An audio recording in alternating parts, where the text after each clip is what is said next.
वीतराग। प्रभु महावीर के चरणों में वंदना। परमाराध्य गुरुदेव के चरणों में वंदना। यहाँ उपस्थित आत्म जिज्ञासु भाइयों और बहनों, हमारे स्वाध्याय के अंतर्गत हमारा प्रसंग, हमारा स्वाध्याय चल रहा था एक ग्रंथ के आधार पर, मनोनुशासनम। ये ग्रंथ जैन योग का ग्रंथ है, जिसमें तत्व ज्ञान भी जुड़ा हुआ है और अभ्यास भी जुड़ा हुआ है, प्रैक्टिकल भी है और थ्योरिकल भी है। जब हमारे सामने जैन योग की बात आती है तो हमारी जर्नी एक ड्रॉप से शुरू होती है और सागर की तरफ आगे बढ़ती है। ये जैन योग अपने आप में एक सागर है। जितना जानते हैं उतना जानने के लिए और बाकी रह जाता है। ये योग शब्द अभी आज के जमाने में बहुत सीमित हो गया है, लेकिन जैन योग की बात करते हैं तो इसका अर्थ बहुत व्यापक हो जाता है। जैन योग मीन्स स्पिरिचुअलिटी, अध्यात्म, धर्म इसी से जुड़ा हुआ है। और हमारी डे टू डे लाइफ की जो चर्या है, धार्मिक क्रिया है, वो भी जैन योग के साथ जुड़ जाती है। जो भी शुभ क्रिया है वो सब जैन योग के अंतर्गत आता है।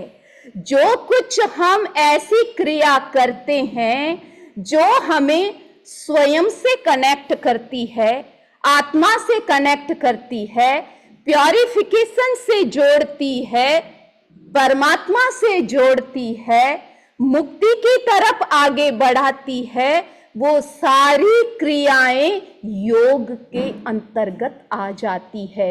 योग का अर्थ ही है कनेक्शन। तो हम जैन योग के बारे में स्टेप बाय स्टेप थोड़ा जाने कि ये है क्या। तो आइए आज हम और कुछ आगे बात करते हैं। पिछले स्वाध्याय में हमने बताया था कि मन क्या है, मन को डिफाइन किया था, और ये मन भी किसी का सहारा लेता है, सहारे से उसका ज्ञान आगे बढ़ता है। उसको किसके सहारे की जरूरत होती है? मन को इंद्रिय सापेक्षम, इंद्रिय सापेक्षम है, वो इंद्रिय के सहारे चलता है। इंद्रियां सबसे पहले कुछ ज्ञान करती है, लेकिन इंद्रियों के पास एनालिसिस करने की शक्ति नहीं होती है, उसको केवल ज्ञान करने की शक्ति होती है। एनालिसिस कौन करता है? मन करता है। उसमें अच्छा बुरा कौन जोड़ता है? मन जोड़ता है। तो मन है वो इंद्रिय के सापेक्ष है, यानी उसको माध्यम चाहिए, उसको मीडियम चाहिए, तो वो है सपोर्ट इंद्रियों की। तो ये दो शब्द आ गए, फिर मन भी आ गया, और क्या आ गया? इंद्रियां भी आ गई। तो ये इंद्रिय और मन क्या है? इंद्रिय और मन ये दोनों किससे जुड़े हुए हैं? क्या इंद्रियां इस चेयर के होती है? क्या मन इस माइक के होता है? इसका मतलब क्या हुआ? इसका मतलब इंद्रियों का संबंध और मन का रिलेशन किसके साथ है? किसके साथ है? आत्मा के साथ है, शरीर के साथ भी नहीं। शरीर तो है साथ में जुड़ा हुआ, यानी शरीर और आत्मा दो का योग है, वही इंद्रियां हैं, वही मन है। तो ये किसका डेवलपमेंट हुआ? किसका डेवलपमेंट? चेतना का। हमारे भीतर में क्या है? चेतना है, आत्मा है। और वो आत्मा भी कौन सी आत्मा है? अभी हमारी किस लेवल की आत्मा है? संसार लेवल की आत्मा है, बद्ध आत्मा है। तो उसके लेवल यानी उसमें डेवलपमेंट चल रहा है, अभी पूरा डेवलपमेंट नहीं हुआ है, विकसित नहीं हुआ, पूर्ण विकसित अवस्था नहीं आई है। तो हम डेवलप हो रहे हैं। इंद्रियां हैं, वो 1 से 5 तक का हमारा डेवलपमेंट है। किसका है? ये भी चेतना का डेवलपमेंट है। उसके आगे फिर 5 इंद्रियों के बाद मन आता है। कितने जीव ऐसे हैं जिनके पास मन डेवलप नहीं है? तो चेतना का डेवलपमेंट इतना नहीं हुआ है। मन है, लेकिन उससे आगे ये इतना डेवलपमेंट तो हो गया। 5 इंद्रियां आपके पास भी है और एक साधु आचार्य के पास भी है। मन आपके पास भी है, उनके पास भी है। तो क्या ये डेवलपमेंट यहीं रुक जाता है? यहां नहीं रुकता है। जिसके पास इंद्रियां हैं और मन है, ये चेतना के 2 लेवल है, जिसको हम कहते हैं इंद्रिय चेतना और मानसिक चेतना। जब उससे और आगे जाते हैं और डेवलपमेंट होता है, तो हमारी कौन सी जागती है चेतना? कौन सा विकास होता है? अतीन्द्रिय चेतना। समझ रहे हैं? आज ये साधन नहीं है, आप देख नहीं पाओगे, लेकिन हमारे ऑनलाइन जो जुड़े हुए हैं वो देख पा रहे हैं कि 3 लेवल हो गए। एक आत्मा का लेवल जो इंद्रियों के साथ, दूसरा लेवल उससे आगे का वो है मन के साथ, और उससे और आगे जाएंगे तो वो क्या है? अतीन्द्रिय। तो मैंने पहले ही बोला, आप स्टेप बाय स्टेप थोड़ा समझने का प्रयत्न करेंगे, थोड़ा नया ज्ञान जितना जानते हैं उससे और थोड़ा कुछ ऐड कर सकते हैं। तो मन का ज्ञान जब आपने किया, मन की चेतना, उसके साथ कौन जुड़ा हुआ था? मन को किसकी सपोर्ट है? इंद्रियों की। अब हम आगे की बात किसकी कर रहे हैं? अतीन्द्रिय। अतीन्द्रिय को किसकी सपोर्ट है? बोलो। यानी मन है, वो मन को सपोर्ट चाहिए इंद्रियों की, लेकिन जो अतीन्द्रिय ज्ञान है, अतीन्द्रिय चेतना जब जाग जाती है, उसको सीधा डायरेक्ट किसकी जरूरत रहती है? आत्मा की।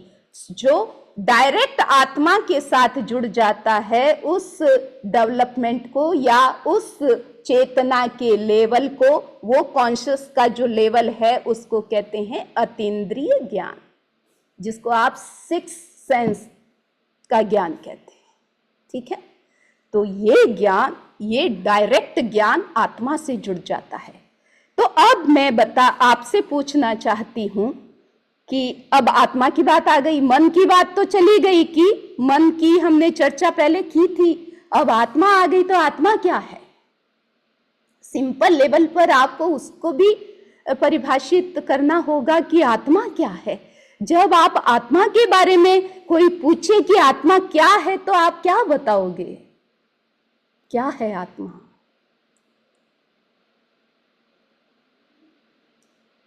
आत्मा का सिंपल आज आप जानेंगे कि चेतनावद द्रव्यम आत्मा।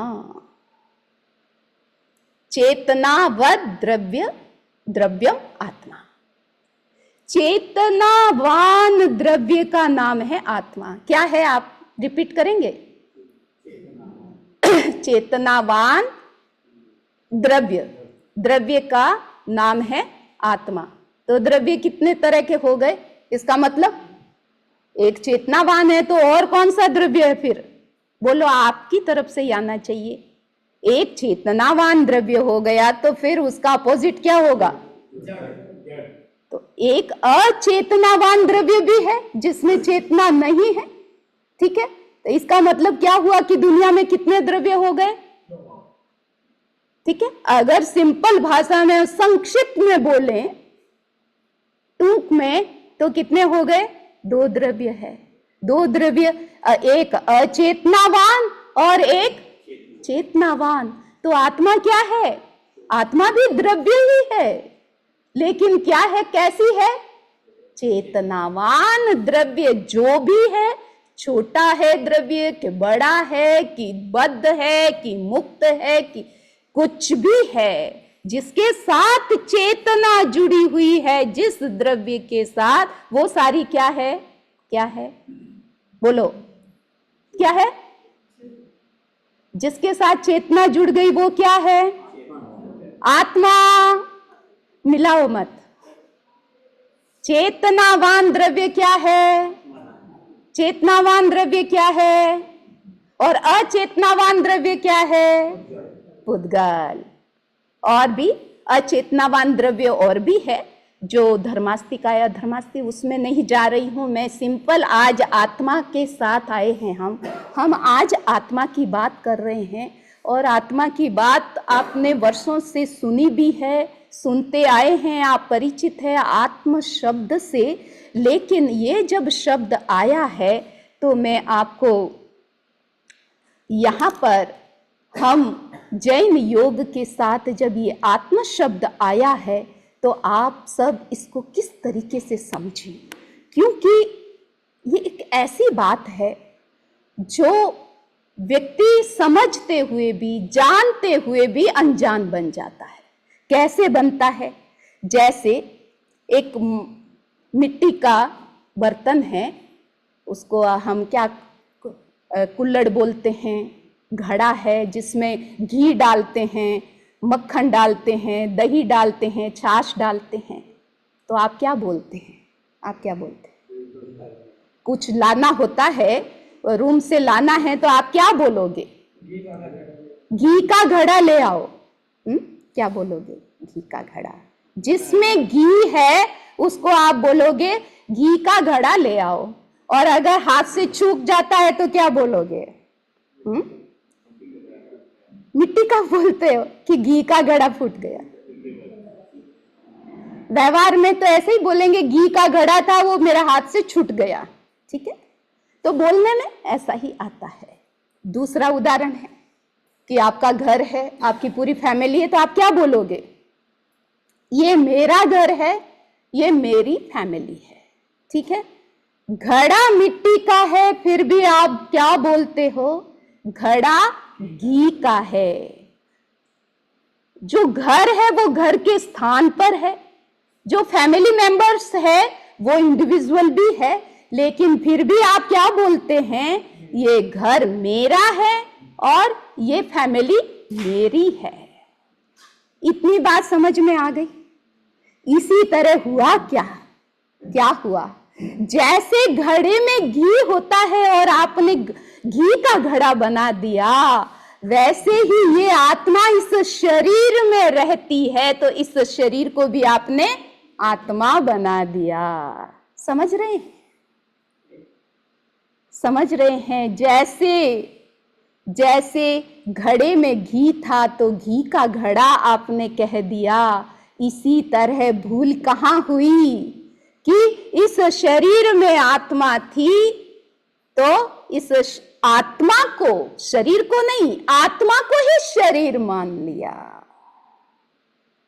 और अनादिकाल से ये ऐसा संबंध है, ये ऐसा तादात्म्य संबंध है कि इतना एक साथ साथ चले हैं। अनादिकाल से शरीर और आत्मा दोनों ने ट्रैवलिंग साथ साथ की है, इसलिए ये ऐसा साथ है कि ये शरीर में हूं या ये आत्मा में हूं, इतना भ्रम हो गया है। और ऐसा ही भ्रम अनादिकाल से चला आ रहा है, ऐसा ही भ्रम आप में और हम में भी चला आ रहा है, इसीलिए हम यहाँ हैं। तो आज मैं एक रोचक प्रसंग आपके सामने प्रस्तुत करना चाहती हूँ। ये आत्मा और शरीर का ऐसा प्रसंग शायद आप में से किसी ने सुना भी होगा, लेकिन अगर नहीं भी सुना है, सुना भी है, तो आज अच्छे से आप सुनेंगे। ये प्रसंग है भगवान महावीर के समय का। तो भगवान महावीर के समय में एक सेवैया नाम की राजधानी थी, जहां राजा प्रदेशी राज करते थे। राजा का नाम क्या था? प्रदेशी राजा। और उनका एक सारथी था, उनका नाम था चित्त। 2 शब्द का नाम, आज बच्चों का नाम 2 ही शब्दों का देते, तो उनका नाम भी चित्त था। तो चित्त के मन में आया, चित्त ने सोचा कि राजा मेरे लिए राजा ही नहीं है, राजा मेरे लिए एक मित्र भी है, और मेरे साथ उनके बहुत अच्छे संबंध है। मुझे रिस्पेक्ट देता है राजा, मेरा मानता है राजा, और राजा का मेरे पर बहुत उपकार है। चित्त थोड़ा धार्मिक स्वभाव वाला था, और यूं कह सकते हैं एक आस्तिकता के जो संस्कार होते हैं वो थे। इसलिए उनके मन में आया कि देखो, जो कल्याण मित्र होता है, मित्र तो होना एक बात है, लेकिन जो कल्याण मित्र होता है वो उनके हित की बात सोचता है। भले वो कितना ही फास्ट फ्रेंड है, दोनों का आपस में बहुत मिलता है, लेकिन उसे पता है कि उसकी स्ट्रेंथ क्या है, उसकी वीकनेस क्या है, और वो वीकनेस उनके लिए कितनी भारी एक दिन बन जाएगी। वो भारी न हो, उसका हित कैसे मैं कर सकता हूं, उसे मैं कैसे संभलने का मौका दे सकता हूं, ये एक मित्र सोचता है। तो चित्त सोच रहा है कि राजा के पास पावर है, राजा के पास ये पूरा राज्य है, शक्ति है, वो कुछ भी कर सकता है। लेकिन राजा कैसा है? मेरे लिए तो मित्र है, लेकिन दुनिया के लिए, पूरे राज्य के लिए वो शत्रु है, क्रूर राजा है। वो किसी की जान किसी भी टाइम बिना कोई दोष किए, कोई बिना अपराध के भी वो किसी को मार सकता है, कुछ सोचता नहीं है। सब लोग भयभीत है, और इतनी क्रूरता कर रहा है राजा। तो यहां तो ये राजा है, आगे क्या होगा इसका? इसीलिए आगे तो एक ही रास्ता है राजा का। कौन सा? जब इतना क्रूर, इतनी हत्याएं करवाता है, इतना बिना कारण सबको सजा देता है, तो ये मर करके कहां जाएगा? इसकी दुर्गति होनी है, तो मैं क्या कर सकता हूं? मैं इसका कैसे, ये दुर्गति से मैं इस राजा को कैसे बचाऊं? ये कौन सोच रहा है? चित्त सारथी सोच रहा है। और ऐसे ही हम सबको भी सोचना चाहिए। आप जिनसे भी कनेक्टेड है और आपको लगता है कि ये रास्ता उनके लिए सही नहीं है, तो अगर सामने वाला आपको रिस्पेक्ट करता है, आपकी बात मानता है, तो आप भी प्रयत्न करें कि उनको कैसे उस गलत रास्ते से उसको सही रास्ते पर ले आए। तो एक दिन की बात है कि चित्त सारथी श्रावस्ती नगरी में जाता है, जहां भगवान पार्श्व के शिष्य आचार्य केसी कुमार, जो अभी वर्तमान में भगवान महावीर का शासन चल रहा है, लेकिन ज्यादा डिस्टेंस नहीं था, ज्यादा क्या है कि गैप नहीं था समय में, इसीलिए भगवान पार्श्व के जो मुनि थे वो भी अभी भगवान महावीर के टाइम में भी थे। तो केसी आचार्य केसी कुमार बहुत अतीन्द्रिय ज्ञानी थे। मैंने कहा ना अभी, एक इंद्रिय ज्ञान, मानसिक ज्ञान और अतीन्द्रिय ज्ञान। तो उनके पास अतीन्द्रिय ज्ञान था, बड़े ज्ञानी थे। उनके पास चित्त सारथी जाता है, वंदना करता है और उनको निवेदन करता है कि प्रभु, आप यहाँ इतने विचरते हैं, इतने लोगों का आप उपकार कर रहे हैं, इतने लोगों को तार रहे हैं, लेकिन आपकी जरूरत है हमारी राजधानी में पधारने की। आप कभी हमारी राजधानी में नहीं पधारे, आप हमारे वहां पधारो। तो केसी कुमार कहते हैं कि चित्त आना तो चाहता हूं लेकिन वहां आ नहीं सकता, क्योंकि तुम्हारे राजा बहुत क्रूर है। वो संतों का चेहरा भी देखना नहीं चाहते, उनको सुनना नहीं चाहते, उनकी मान्यता डिफरेंट है, इसीलिए हम आ नहीं सकते। तो चित्त ने कहा कि देखो, जहां दिया जलता है वहां दिया जलाने से तो कोई मतलब नहीं, कोई भी जला सकता है। जहां अंधकार है वहां कोई दिया जलाए, उसकी महत्ता डिफरेंट होती है, उसकी महिमा है। वहां इतनी हिंसा हो रही है, तो आपकी जरूरत है कि आप वहां पधारो। आपका प्रभाव होगा तो हो सकता है कि राजा का दिल बदल जाए। तो वो तो ज्ञानी थे। आचार्य केसी कुमार ने ध्यान लगाया कि क्या मेरी यात्रा अगर वहां हो तो क्या हो सकता है। तो अपने ज्ञान से देखा कि अगर मैं यात्रा करता हूं तो वहां पॉसिबिलिटी है कि कुछ बदलाव आए, मेरी यात्रा सफल होगी। ऐसा जान करके चित्त सारथी को केसी कुमार कहते हैं कि जब अवसर होगा तो हम विचार रखते हैं कि आपकी राजधानी में भी हम आएंगे। समय आया, आचार्य केसी कुमार सेवैया राजधानी के उद्यान में पहुंच जाते हैं। विचरण करते करते सारथी चित्त को पता चला, बहुत खुश हुआ। और जो लोग, जो संत प्रेमी थे, जो अध्यात्म प्रेमी थे, उन्होंने सुना तो फिर उनके पैर तो धरती पर नहीं टिक रहे थे।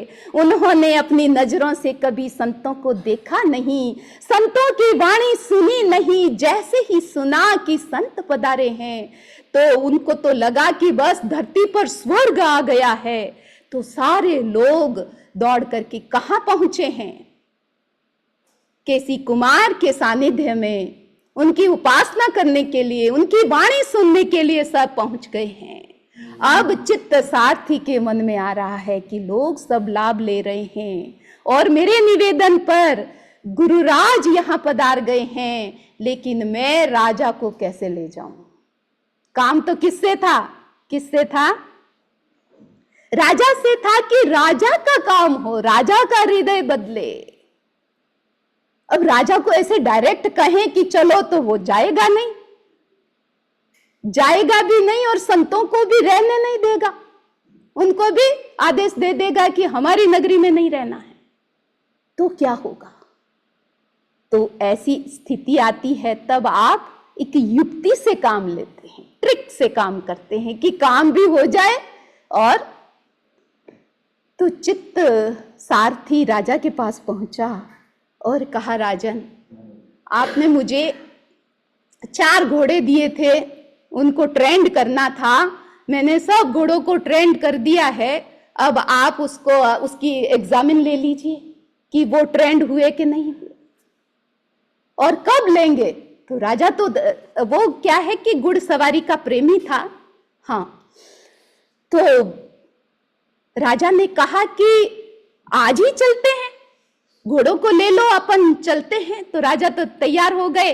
चित्त ने सोचा कि बस थोड़ा तो काम हो ही गया है, राजा तैयार हो गए हैं।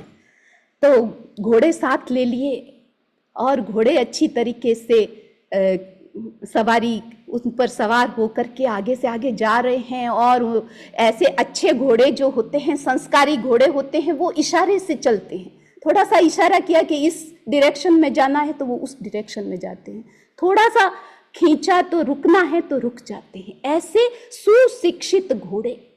तो उस पर सवार होकर के गए तो बहुत लंबी यात्रा हो गई। राजा भी थक गए, मंत्री भी थक गए, घोड़े भी थक गए। अब थके तो राजा ने कहा कि अब तो कहीं विश्राम करना होगा। तो अब चित्त के तो काम से काम बन रहा है, आगे से आगे काम बन रहा है। अब चित्त सारथी क्या कहता है, राजन यहाँ उद्यान है और उद्यान में आचार्य पधारे हैं, संत आए हैं पहली बार, तो चलते हैं वहां, चले अपन वहां विश्राम करना। और आगे और क्या बताया, संत यहाँ आए हैं। उसने तो जैसे ही सुना, संत का नाम ही नहीं सुहाता था राजा को, संत आए हैं। तो फिर सारथी ने कहा कि ऐसे संत आए हैं जो आपकी मान्यता से बिल्कुल अपोजिट है। आप क्या मानते हैं, राजा क्या मानता था कि जो शरीर है वही आत्मा है और इस शरीर के साथ आत्मा भी खत्म हो जाती है। ये किसकी मान्यता थी, बोलो, राजा की। और एक्चुअल क्या है, क्या है? हमारा प्रिंसिपल क्या है कि दो है, आत्मा अलग है और शरीर अलग है। ये मान्यता केसी कुमार की, क्योंकि वो पार्श्व की परंपरा से थे उनकी, और राजा की वो। तो सारथी ने कहा कि वो मानते हैं कि शरीर और आत्मा क्या है, एक है। चित्त कहते, वो कहते हैं कि केसी कुमार क्या मानते हैं, शरीर और आत्मा दो है, अलग अलग है। और राजन आप मानते हैं कि एक है। तो अब राजा के मन में और जिज्ञासा जग गई कि देखो, मेरी मान्यता वो ही ट्रुथ है, अब मैं जाता हूं उनकी मान्यता को खंडित करता हूं, क्योंकि राजा हूं मैं और मैंने बहुत सारे प्रयोग किए हैं, बहुत सारे प्रयोग किए हैं कि आत्मा और शरीर एक ही है। इसीलिए जाता हूं और उनकी मान्यता को रद्द करता हूं। तो राजा पहुंच गए। चित्त सारथी का काम हो रहा है कि नहीं हो रहा है? हो रहा है। तो आप देखिए कि ऐसे बुद्धिमान सारथी चित्त अपने राजा को लेकर के उस उद्यान में आते हैं जहां हजारों की संख्या में भक्त सारे पहुंचे हुए हैं आचार्य केसी कुमार के सानिध्य में। वहां राजा आते हैं और दोनों की चर्चा होती है। राजा कहते हैं कि संत प्रवर, आप मानते हैं कि आत्मा अलग है और शरीर अलग है, लेकिन मैंने मेरे जीवन में बहुत सारे ऐसे प्रयोग किए हैं जिससे सिद्ध हुआ है कि आत्मा और शरीर दो नहीं है, वो एक ही है। तो केसी कुमार कहते हैं कि आपके प्रयोग बताइए कि आपने क्या क्या किया है, क्या एक्सपेरिमेंट किया है, बताइए। तो अब केसी राजा प्रदेशी क्या बता रहे हैं, पहला प्रयोग उन्होंने क्या किया वो बता रहे हैं। उन्होंने कहा कि मैं राजा हूं और आए दिन अपराध होते हैं, तो अपराधी पकड़े जाते हैं, उनको मैं तुरंत सजा दे देता हूं। तो एक चोर को हमने पकड़ा, उस चोर को हमने आयरन की कोठी में डाला, आयरन की कोठी बनाई हुई थी, हट बनाई हुई थी, उसमें डाला और ऊपर से उसका ढक्कन इतना पैक था कि कहीं से भी हवा भी ना आए। उसमें डाला, तुरंत चोर की मृत्यु हो गई। तो चोर तो मर गया, लेकिन उस आयरन की कोठी के कहीं भी होल नहीं हुआ जिससे कि आत्मा निकल सके। चोर मर गया है, आत्मा निकल गई है, शरीर अंदर ही है कोठी में। अब आप बताओ, आप सोचो कि कहीं होल होता है, छेद, आत्मा को छेद चाहिए कि छेद होगा तभी उससे बाहर निकलेगी आत्मा, बोलो।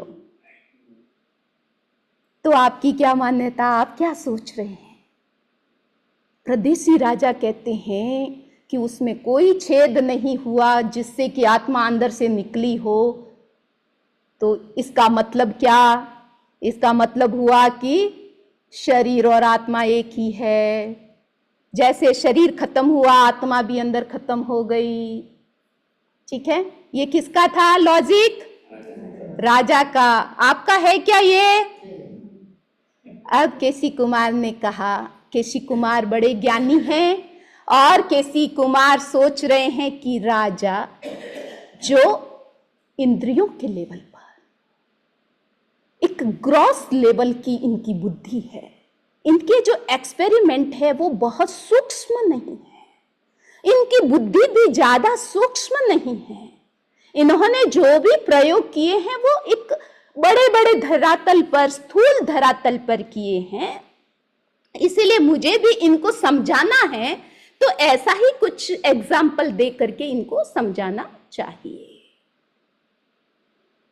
तो केसी कुमार ने कहा कि राजन, बिल्कुल आप कह रहे हैं, आप जो सोच रहे हैं ये बात ठीक है आपकी तरफ से, आपके हिसाब से, लेकिन मेरा एक एग्जाम्पल सुनिए। अब केसी राजा क्या कह रहे, नहीं केसी कुमार कह रहे हैं कि एक कांच की, ग्लास की एक हट बनाई हुई है, उसमें म्यूजिशियंस को बिठाया गया है और तरह तरह के वाद्य वहां चल रहे हैं, ढोलक बज रहे हैं और उसको बड़ा अच्छे से पैक कर दिया है। अब उसमें जो आवाज हो रही है क्या बाहर आती है कि नहीं आती है? बोलो, आती है कि नहीं आती है? बाहर जाएगी कि नहीं जाएगी? जाएगी।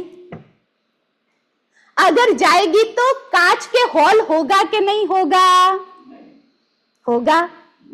होता है कि नहीं होता है? नहीं होता है। तो आचार्य उनको समझा रहे हैं, प्रदेशी राजा के मुंह से ही कहलवा रहे हैं कि आवाज बाहर आती है कि नहीं आती है? कि आती है। कि आई तो कोई हॉल से आई, हॉल हुआ कि नहीं हुआ? कि नहीं हुआ। तो राजा एकदम, आज तक उनके सामने ऐसा कोई व्यक्ति नहीं आया कि उनके इस प्रिंसिपल को कोई रद्द कर दे, लेकिन आज ऐसे मुनिराज आए हैं। प्रदेशी राजा, ऐसे तो वो एक नास्तिक थे, लेकिन फिर भी उनके पास में वो चिंतनशील थे, समझने की शक्ति थी कि बिल्कुल जो आचार्य कह रहे हैं वो भी बात सही है, कि ऐसा भी होता है। तो केसी कुमार उनको ऐसी बात बता रहे हैं कि सत्य एक नहीं होता, जो आंखों के सामने है ये भी एक सत्य है, और बियॉन्ड आईज, इन आंखों के पीछे, इन इंद्रियों के पीछे भी कोई सत्य है, वो भी सत्य होता है।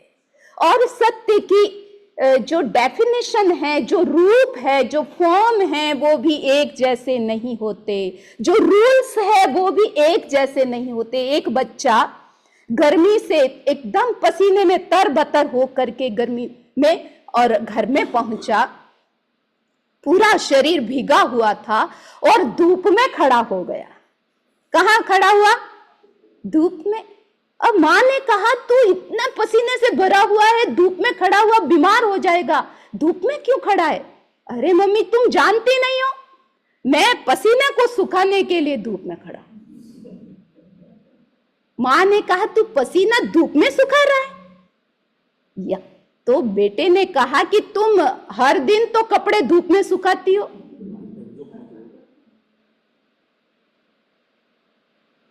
कपड़े धूप में सुखाए जाते हैं, लेकिन पसीना धूप में सुखाया नहीं जाता। हर चीज के रूल्स हम एक जैसे नहीं बना सकते। इसी तरह ये जो आंखों के सामने का सत्य है, ये भी एक सत्य है, लेकिन इसके पीछे भी कुछ सत्य है, उन्हें हमें जानना है। तो आज हम आत्मा की बात कर रहे हैं, और उस आत्मा को लॉजिक के साथ, इन बाहर के उदाहरणों के साथ जो लोग उनको जानना चाहते हैं, उससे आत्मा को जाना नहीं जा सकता।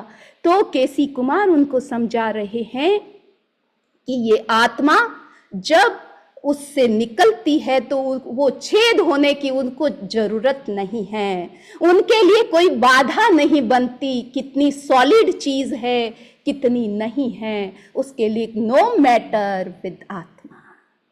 अब दूसरा और बता रहे हैं, दूसरा उदाहरण क्योंकि प्रदेशी राजा ने बहुत सारे प्रयोग किए हैं कि आत्मा और शरीर एक है।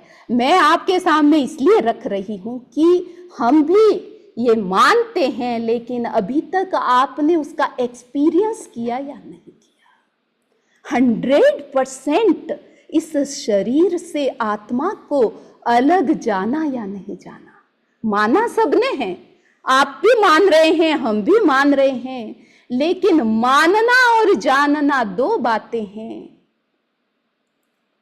मानने के स्तर पर हम सब इक्वल है आज के दिन, लेकिन जानना, एक्सपीरियंस, जिसको हम भेद विज्ञान कहते हैं, उसको हम अनुभव कहते हैं कि ये आत्मानुभव की बात ये हुई या नहीं, या उसकी आकांक्षा भीतर में ऐसी भावना जागी या नहीं जागी कि ये मान तो मैं रहा हूं कि शरीर अलग है, आत्मा अलग है, लेकिन इस शरीर में कभी भी कुछ होता है तो लगता है कि ये शरीर में जो हुआ है यही मेरे आत्मा में हुआ है। तो मैं कैसे मानूं कि ये आत्मा अलग है और शरीर अलग है? जो कुछ इसमें हो रहा है, बदलाव हो रहा है, वो सब हम मान बैठे हैं कि जो कुछ शरीर में बदलाव हो रहा हो मेरे में ही हो रहा है, क्योंकि हम इसी में हैं। लेकिन जरूरी नहीं शरीर में जो बदलाव हो रहा है वो आत्मा में भी हो रहा है। उसको समझने के लिए हम ये उदाहरण समझ रहे। तो एक और उदाहरण उन्होंने किसने बताया? प्रदेशी राजा ने। मैं ये इतिहास और ये बातें इसलिए बता रही हूं कि ये क्वेश्चन, जो जिज्ञासा प्रदेशी राजा की थी, जो क्वेश्चन प्रदेशी राजा के थे, वो आज भी हमारे ऑडियंस के हो सकते हैं। इसीलिए ये क्लियर होने जरूरी है।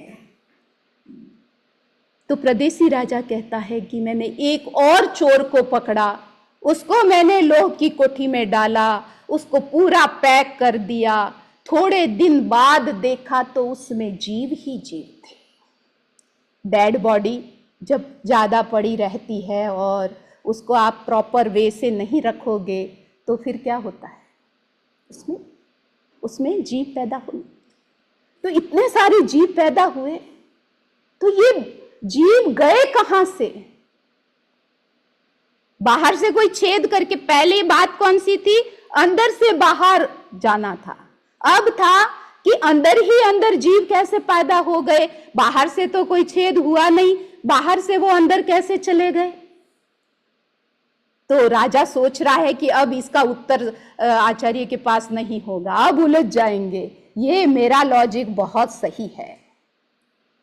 लेकिन केसी आचार्य वो अंतर्ज्ञानी थे, उन्हें सब ये जो भी क्वेश्चन आ रहे हैं, ये जो तर्क आ रहे हैं, उनके लिए बहुत बड़ी बात नहीं थी।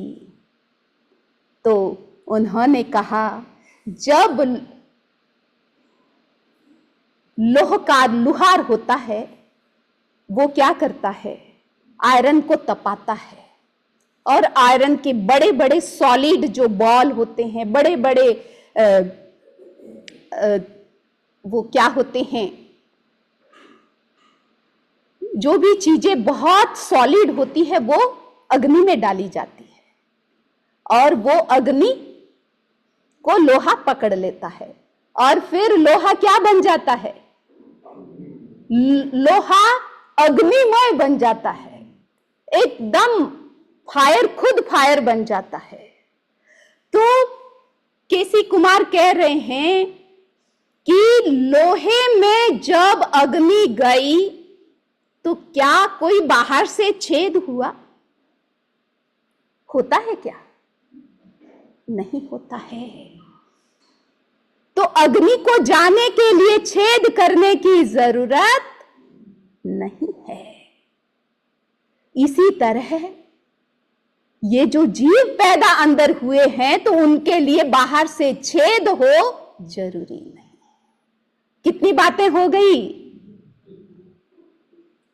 समझ में आ रहा है? कितने सारे लॉजिक है आत्मा और शरीर को समझने के, आप जाने। अब प्रदेशी राजा वेट पर आ गए कि आत्मा है तो फिर उसका कुछ तो वजन होगा। शरीर और आत्मा दो है, दो चीजें एक साथ रह रही है। जब आत्मा निकल जाती है तो फिर शरीर रह जाता है, तो उसके वेट में भी तो कुछ अंतर आ जाना चाहिए कि फिर तो शरीर थोड़ा, उसका वजन थोड़ा कम होना चाहिए। ऐसा ही मैंने प्रयोग किया। राजा ने क्या प्रयोग किया, क्या किया? चोर को पकड़ा, चोर को मारने से पहले उनको तोला गया। तोलने के बाद उसको ऐसे टुकड़े में नहीं मारा, उसको डिफरेंट वे से मारा कि उसको वापस तोल सके। तो मारने के बाद उसका मेजर किया गया तो मेजर बराबर हुआ। तो फिर आत्मा और शरीर एक ही है, इसका मतलब दो कैसे हुए? तो केसी कुमार ने कैसे समझाया, कैसे समझाया? आप सब जानते हैं कि हर द्रव्य में भार होना जरूरी नहीं है। कुछ द्रव्य भार युक्त होते हैं तो कुछ द्रव्य भार मुक्त होते हैं, जिसको हम अगुरु लघु कहते हैं। इवन जो पुद्गल होते हैं, मैटर है, वो भी अष्ट स्पर्शी होता है तो उसमें भार होता है। और जो चतुस्पर्शी होते हैं उनमें भार नहीं होता। केवल मैं परमाणु की बात नहीं करती, एक एटम की बात नहीं करती हूं। स्कंद, इतने बड़े बड़े स्कंद होते हैं जो अगर चतुस्पर्शी है तो वो निर्भार होंगे, उसका भार नहीं होता। जैसे हमारे कर्म वर्गणा के परमाणु, हमारी कर्म वर्गणा कैसी है पता है आपको? चतुस्पर्शी है, तो कर्मों का कोई वजन नहीं होता। 8 कर्म हैं, 8 कर्मों से हम युक्त हैं।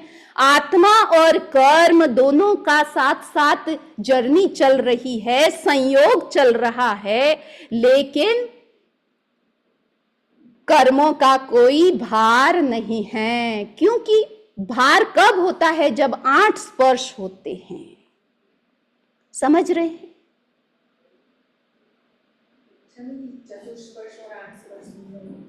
चतुस्पर्श का मतलब है कि ये जो स्निग्ध स्पर्श होता है ना, हम 8 स्पर्श होते हैं, ठीक है ना? कि ये चीज रुक्ष है, खुरदरी है, या स्निग्ध है, कर्कश है या मृदु है, लघु है या गुरु है। इस तरीके से 8 प्रकार के स्पर्श होते हैं। तो अब 8 में से अगर 4 है, अगर 4 ही स्पर्श टुगेदर हुए हैं तो उनमें भार नहीं होगा, और 8 स्पर्श एक साथ होंगे तो भार होगा। तो ये स्पर्श जो हम जो भी टच करते हैं तो उनके 8 रूप है स्पर्श के, ठीक है? तो ये इस तरीके से है। तो जो भी चीज भारी है उनमें 8 स्पर्श है। वो रुक्ष भी है, वो स्निग्ध भी है, वो लघु है, वो गुरु भी है, वो कर्कश है, वो मृदु भी है। इस तरीके से 8 उसमें रूप हो जाते हैं, ठीक है? तो अब यहां केसी कुमार समझाने का प्रयत्न कर रहे हैं किसको? प्रदेशी राजा को, कि अगर आत्मा निकल गई शरीर से तो वो तो चतुस्पर्शी भी नहीं है। चलो, ये सांसारिक जो आत्मा है वो कर्म युक्त है, उसके पास कर्म है तो चतुस्पर्श भी है, लेकिन उनमें भार नहीं है। और शुद्ध आत्मा के तो भार है ही नहीं। ये हल्का और भारी किसमें है? ये मैटर है, ये पुद्गल है, उसमें ये भारीपन और हल्कापन जुड़ा हुआ है। तो समझ रहे हैं? तो आत्मा, कोई कहे कि आत्मा हल्की है, उसको वेट करके बताओ, तो आप क्या कहोगे? ये उसका सब्जेक्ट नहीं है। आत्मा न हल्की है न भारी है, कुछ नहीं है, अगुरु लघु है, न हल्की न भारी। ये क्वालिटी उसमें है नहीं। तो इस प्रकार अब प्रदेशी राजा की जिज्ञासा और बढ़ गई है।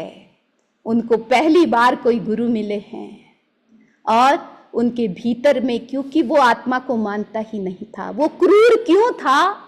क्रूर इसलिए था कि आत्मा को ही नहीं मानता था। तो हम सब आत्मवादी इसलिए हैं कि हम आत्मा को मानते हैं और आत्मा की समानता को मानते हैं। जैसी मेरी आत्मा है वैसी की वैसी सामने वाले की आत्मा है। यदि मुझे दुख होता है तो सामने वाले को भी दुख होता है। यदि मैं दुखी होना नहीं चाहता तो सामने वाले को भी मैं दुखी नहीं कर सकता, उसे भी दुख नहीं चाहिए। अगर मैं मरना नहीं चाहता तो सामने वाला जीव भी मरना नहीं चाहता, इसीलिए मैं उसको नहीं मारता हूं। क्यों हम नहीं मारते हैं?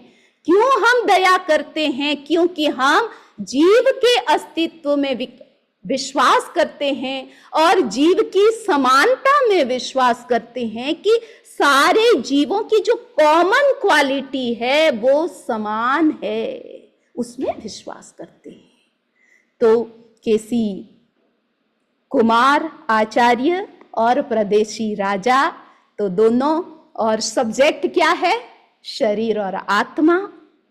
और आप देखेंगे कि आगे जो हमारा प्रसंग आएगा उसमें कैसे ट्रांसफॉर्मेशन प्रदेशी राजा का होता है। वो जितने हाईएस्ट लेवल के क्रूर राजा है, वो आचार्य के संसर्ग से, उनकी प्रेरणा से कैसे उनके जीवन में बदलाव होगा, कैसे वो नास्तिक से आस्तिक बनेंगे और आस्तिक बनकर के भी वो क्या बनते हैं, क्या उनके जीवन में कैसे धर्म उतरता है, कैसे ये जैन योग उतरता है, कैसे उनके जीवन में परीक्षाएं होती है। इतनी कड़ी परीक्षा में भी प्रदेशी राजा कैसे पास होते हैं, ये सारा प्रसंग आप आगे सुनेंगे और आपके भीतर में और क्लैरिटी आएगी कि ये आत्मा कैसे अलग है और शरीर कैसे अलग है। दोनों के अस्तित्व को आप समझेंगे। बड़े समनी जी पधारे।